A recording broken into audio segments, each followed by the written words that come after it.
Ses kesin varsa düşmanlar çıksın da bilelim. Bu ülkeyi kim korur savaşta görelim. Var mı bu ataklara karşı koyan bilelim.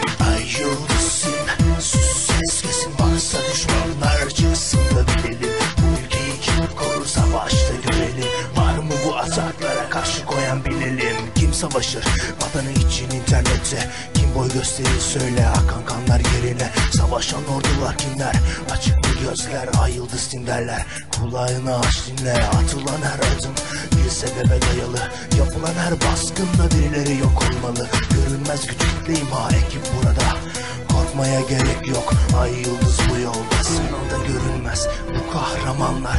Vatan için uğraşır, düşmanlar haklanır. Şans yok, hep yük, projeler elbet büyük. Sus görme destek, olur böyle. Ay yıldız team, Elmina Production Türkiye. Yeah.